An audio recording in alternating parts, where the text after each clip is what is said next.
Going for a Montana accent, but she's educated. She's from a very, very wealthy, ranching family. She's not, I wasn't going to go like, howdy, ma'am. It wasn't that for me, but I certainly wanted to get that Montana dialect correct. So I worked with Jessica, I'd worked with her on Flight and True Detective and all these other American accents I'd done.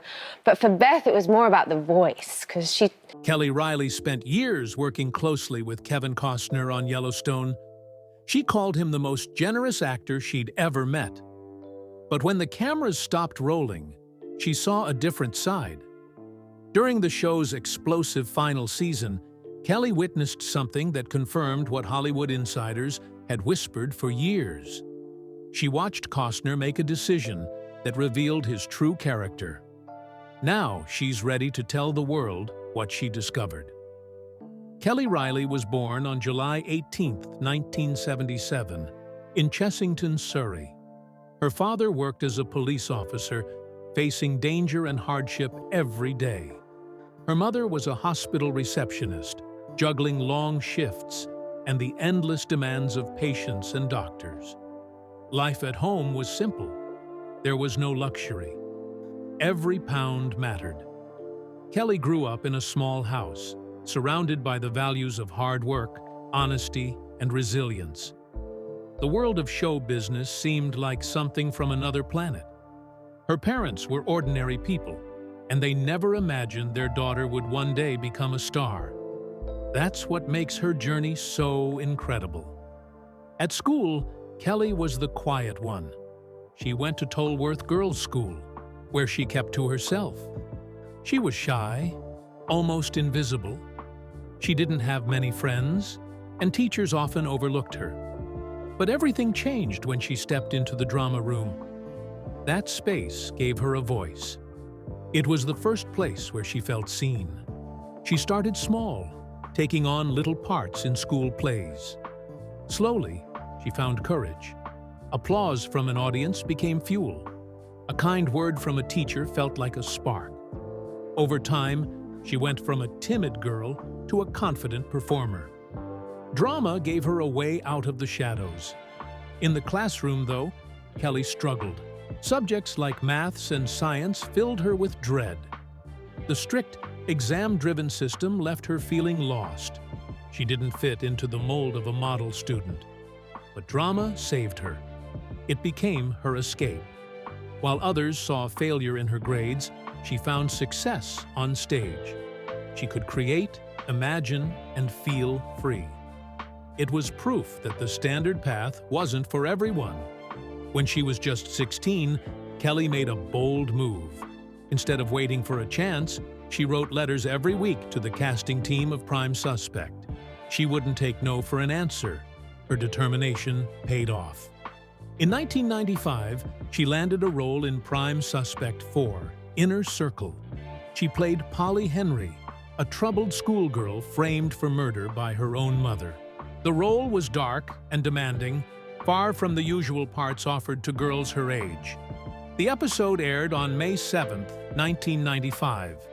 Suddenly, Kelly was acting alongside Helen Mirren, one of Britain's greatest stars. It was a huge leap, but she rose to the challenge. What makes her rise even more shocking is that Kelly never went to drama school.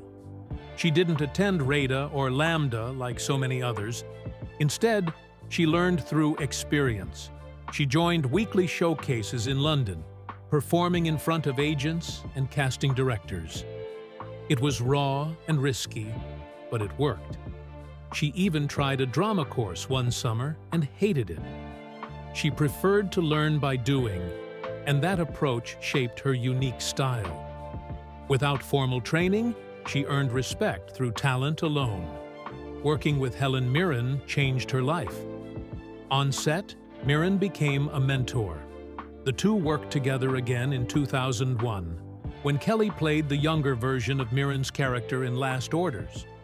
Mirren praised her talent, saying she knew from the start that Kelly would be a star. That kind of support opened doors and gave Kelly a level of credibility few young actors have. The next year, in 1996, Kelly took on another difficult role in Bramwell.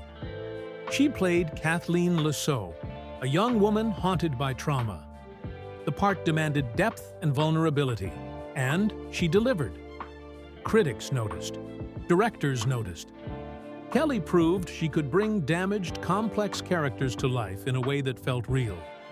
By the time she was 19, Kelly had reached the West End. In 1997, she starred in Elton John's Glasses at the Queen's Theatre. It was a major production by an acclaimed playwright. Terry Johnson, the writer, was so impressed that he started creating roles just for her. He called her the most natural, deep-in-the-bone actress he'd ever worked with. From there, she took on more stage roles, including The London Cuckolds in 1998 and The Graduate in 2000, where she acted opposite Kathleen Turner. All of this, and she still hadn't stepped foot inside a drama school classroom. At just 24, Kelly Reilly stepped onto the stage at the Royal Court Theatre in a play that shocked even hardened theater-goers. It was 2001, and the play was blasted. The role was raw and brutal. She appeared nude, fearless, and vulnerable all at once.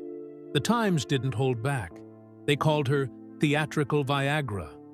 The nickname was as bold as her performance.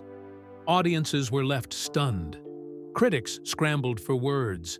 Even her mother couldn't understand. "Why can't you just do something where you wear a nice dress and be nice?" she asked. But Reilly wasn't interested in nice. That night, she changed British theatre. But one of the biggest turning points in Reilly's life had come quietly, in 2001.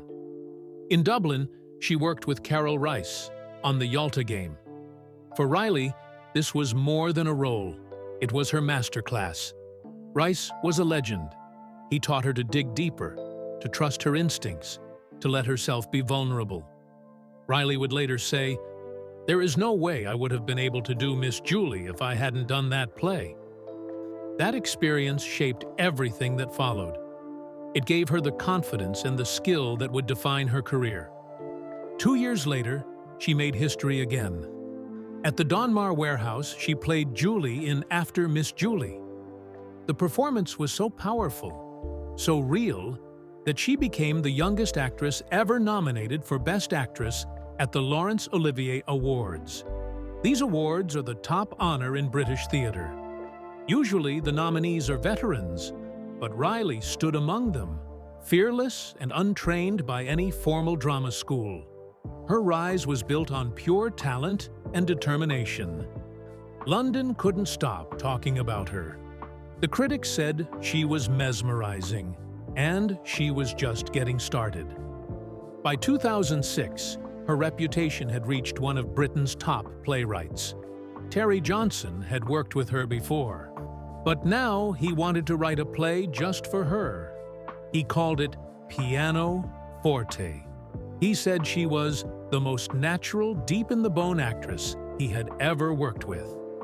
The play premiered at the Royal Court Theatre. Reilly played Louise, a character as volatile as she was unforgettable. The risk paid off. Critics praised her raw intensity. The play became one of the highlights of the Royal Court's 50th anniversary season. It's rare for a playwright to build a role for an actor. Rarer still for the actor to exceed every expectation. Then came Othello in 2007. Reilly played Desdemona. Chiwetel Ejiofor played Othello. Ewan McGregor played Iago. The production grabbed attention from the moment it was announced. It opened on November 29, 2007.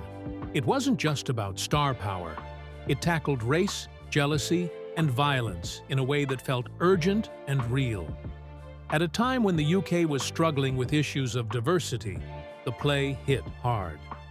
Reilly's scenes with Ejiofor carried extra weight. The intimacy, the violence, it was all raw and honest. The critics praised her strength and sensitivity. The production sparked debates that lasted long after the final curtain. In 2002, Kelly Reilly made a bold move that changed her career forever. She played Wendy, an English student, in the French comedy L'Auberge Espagnole, also called The Spanish Apartment. She starred alongside Audrey Tautou and Romain Duris. This wasn't just another role. Kelly became a bridge between cultures. French audiences loved her. The film became a huge hit in France. Her character touched so many people that she came back for 2 more films, Russian Dolls in 2005 and Chinese Puzzle in 2013. Her work in Russian Dolls was special. In 2005, she won the Chopard Trophy at Cannes. This award is for rising international stars. That moment changed everything. She wasn't just a British actress anymore. She was a global talent. The French treated her like one of their own. Her role as Wendy, torn between love, culture, and identity, showed the world she could cross any border, in life or art. In 2005, Kelly shocked audiences again. She played Caroline Bingley in Pride and Prejudice. This wasn't just any villain.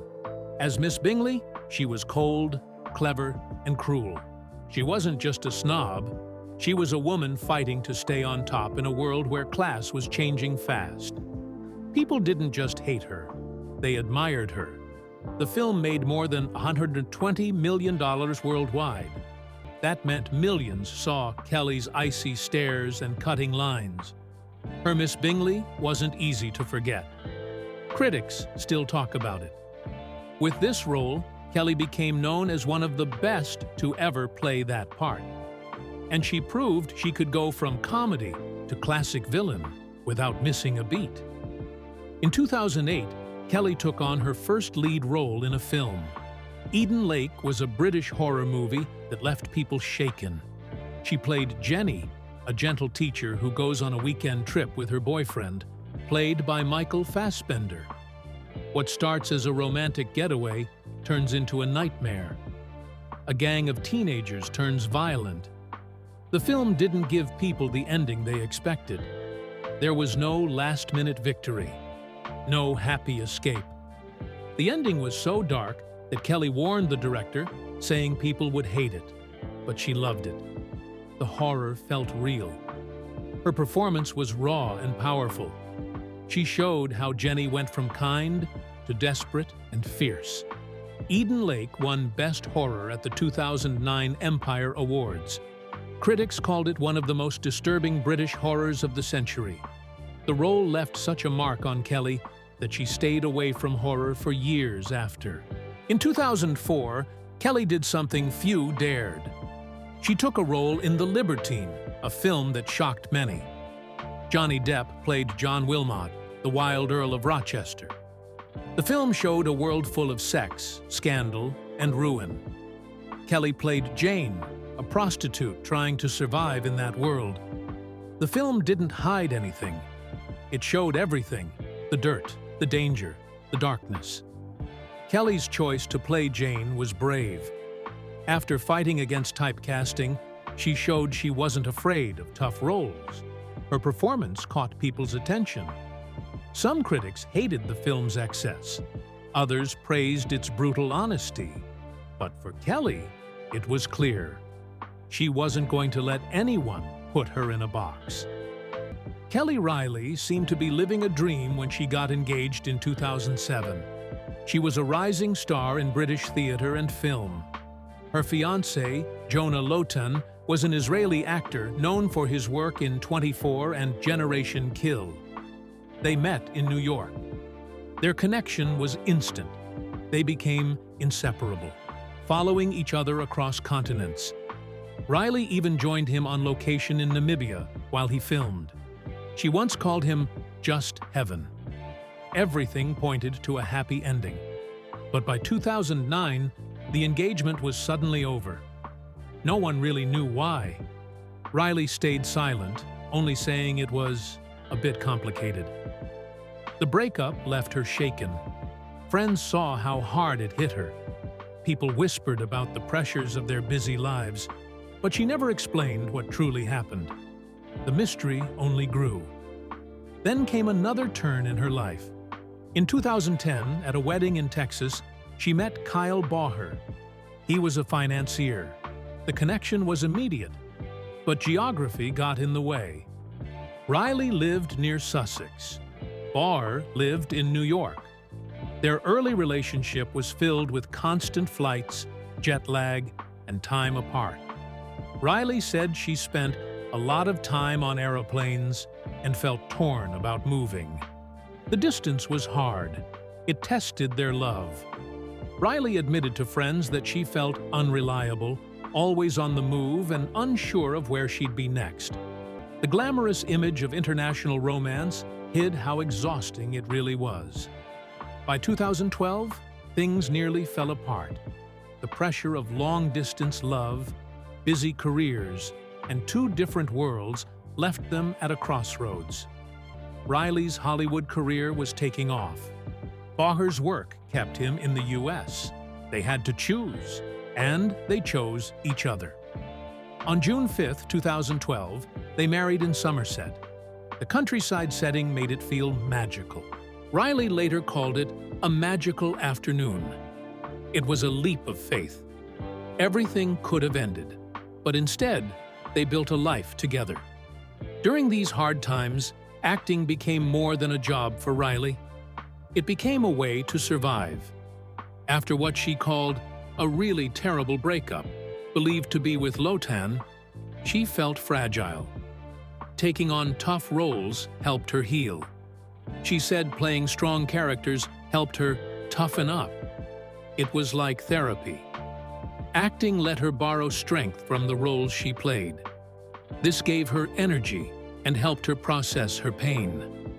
Some of her best work came from these difficult moments.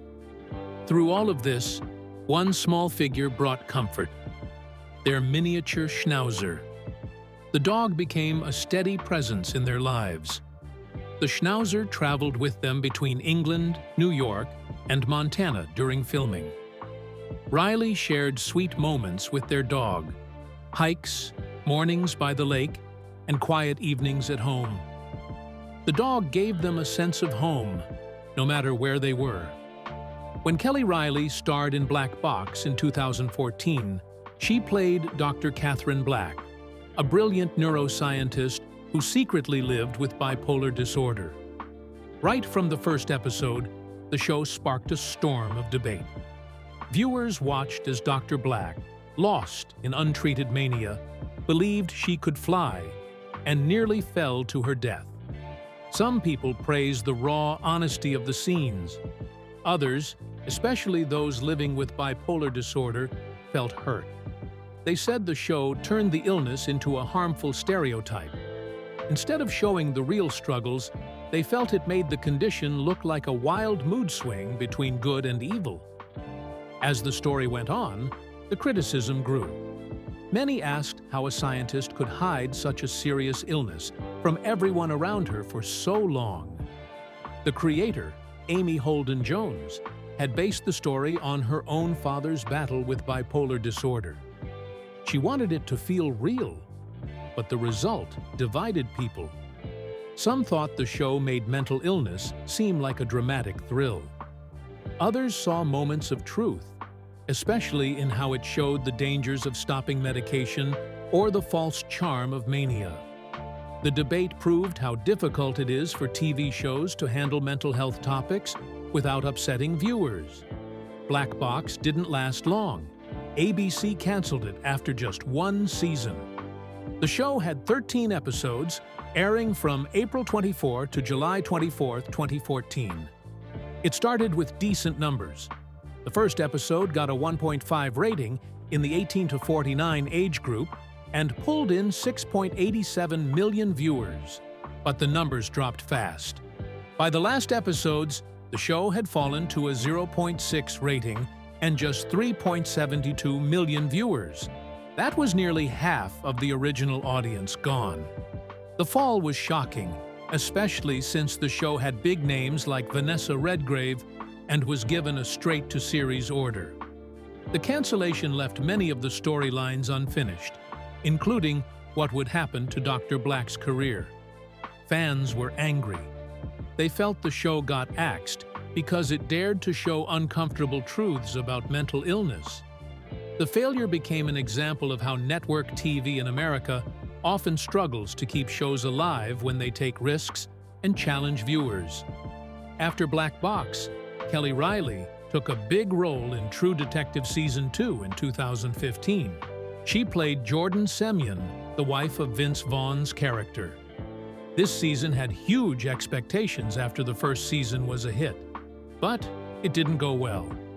Viewers and critics slammed it. Many said the plot made no sense and was stuffed with too many ideas. Some called it slow and dull, saying it felt like melodrama on Klonopin. Reilly's role, meant to be the steady hand for Vaughn's troubled gangster, got lost in the mess. The season's ending made things worse. Viewers felt the murder mystery didn't even matter to the rest of the story.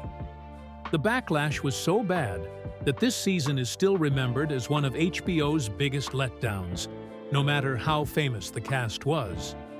In 2015, Reilly made her Broadway debut in Old Times at the American Airlines Theater. She acted alongside Clive Owen and Eve Best. The play opened Roundabout Theatre Company's 50th season. Previews started on September 17th, and the official opening was October 6th. The play ran for 21 previews and 64 regular performances. The pressure on Reilly was huge. She was already a two-time Olivier Award nominee in London, so people expected greatness. Adding to the hype, the revival had music by Tom York of Radiohead. Every performance was watched closely by critics and tough Broadway audiences. Reilly had to prove herself on one of the world's hardest stages while sharing the spotlight with a Hollywood star also making his Broadway debut. It became one of the most stressful moments of her career. Reilly's path from British stage star to American TV actress was never easy. In the UK, she won praise and awards. But when she moved to Los Angeles in her 20s, hoping for steady work and fame, she found the road full of challenges. American TV demanded long, grueling schedules. She spent about 10 months a year working, leaving only 2 months to rest or return home. That took a toll on her personal life. After playing Beth Dutton in Yellowstone, she found herself stuck. Producers only wanted her for feisty, strong, violent roles. It limited her chances to show other sides of her talent. The cultural gap added to the strain. American viewers were shocked to learn she was British. She often felt pressure to fit Hollywood's idea of what a marketable star should be.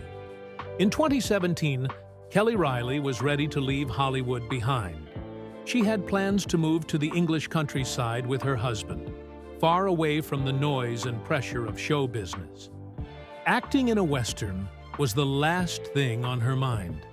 She had no experience with the genre, and when she first read the script for Yellowstone, she doubted whether she could even pull it off. But fate had other ideas. Taylor Sheridan, the show's creator, offered her the role of Beth Dutton without an audition. It was a rare and risky move, and it terrified Reilly. She later admitted, "I didn't even audition. The fear set in fast." She didn't know how she was going to make it work. But that leap into the unknown changed everything. What started as uncertainty became one of the most iconic performances in television, proving that sometimes the roles we fear most are the ones that shape us. Bringing Beth Dutton to life was no easy task. Kelly described Beth as a beast. She said playing her felt like jumping into a sports car that could go from 0 to 100 in seconds.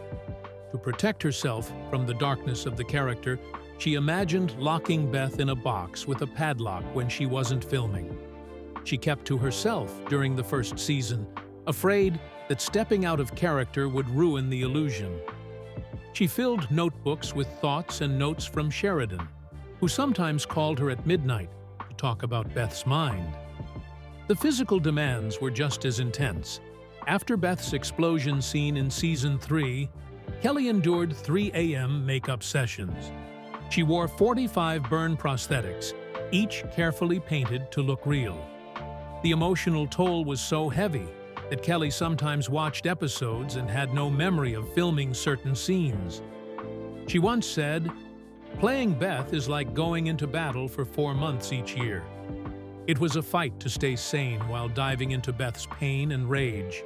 Despite decades of work alongside stars like Denzel Washington and Keira Knightley, Kelly says Beth is the hardest role she's ever played. The American accent, the physicality, the emotional weight, all of it pushed her in ways she hadn't experienced before. Beth was sharp, brutal, and broken. Kelly had to find a way to play a monster and a wounded soul at the same time. She kept Beth locked away off-set, only letting her out when the cameras rolled. The brutal scenes, especially with Beth's brother Jamie, left her drained. Sometimes she couldn't even remember filming them. Sheridan saw what Kelly could bring to the role before she did. He pushed her to go deeper, and the result was unforgettable. Fans and critics praised her raw, fearless performance. On screen, Kelly and Kevin Costner created a bond that became the heart of the show. From the start, their connection felt real. Kelly has called Costner the most generous actor she's ever worked with. Their father-daughter relationship blurred the lines between acting and real emotion. Costner's John Dutton was tough and protective. Beth was loyal and fierce. Together, they brought out the best in each other. Kelly credits Costner's openness with helping her find Beth's emotional core. Their scenes together, whether full of rage or quiet love, stood out as some of the most powerful moments on TV. Their chemistry helped turn Yellowstone into more than a Western. It became a story about family, loyalty, and survival. But behind the scenes, things weren't so smooth. In early 2023, when the show was drawing over 10 million viewers per episode, trouble started. Sheridan wanted 3 more seasons. Costner had other plans. He was focused on Horizon, an American saga. Costner asked for a shorter shooting schedule, just 1 week for his part of the season. His lawyer denied this, but the damage was done. Sheridan wasn't happy. Talks broke down. Scripts were delayed. Costner left. John Dutton was written out abruptly, and the show's ending was rushed by 3 years. Fans were stunned. The series that had become a cultural force was suddenly falling apart. Through it all, Kelly stayed loyal to Costner. While others kept their distance, she quietly supported him. She didn't speak out publicly, but behind the scenes, she backed his decision to make Horizon. Costner respected her for it. He had mortgaged his home to fund the project, and Kelly admired his courage. The two kept in touch. She sent him messages of support. Their bond stayed strong even as the rest of the cast drifted apart. For Costner, who felt isolated by the fallout, Kelly's loyalty meant everything. Despite her incredible work, Kelly has never been nominated for an Emmy for Yellowstone. The show was the most-watched cable series in America at its peak. Yet, year after year, she was overlooked. Critics called it one of the biggest snubs in Emmy history. She did get nods from the Critics' Choice and MTV Awards, but the Emmys stayed silent. Many believe the show's outsider status and its focus on rural America played a part. Fans still can't believe Beth Dutton never got the recognition she deserved. When filming the final episodes without Costner, the cast felt the loss deeply. The absence left a hole. Luke Grimes said reading the last script left him a mess. Kelsey Asbill felt drained, but grateful. The set felt lighter without the tension between Sheridan and Costner. But everyone missed the man who had been at the center of it all. The pressure to give the story a good ending without John Dutton was huge. It made the final season more emotional, more intense, and a bittersweet farewell to a show that had once seemed unstoppable. As Yellowstone comes to an end, Kelly Reilly is stepping into a new chapter filled with both mystery and excitement. After nearly a decade playing Beth, Reilly feels it is time to let the character go. She has spoken openly about wanting to let Beth disappear. The role that shaped her career also brought intensity that she is now ready to leave behind. But this doesn't mean she is stepping away from acting. In fact, Reilly's future looks busier than ever.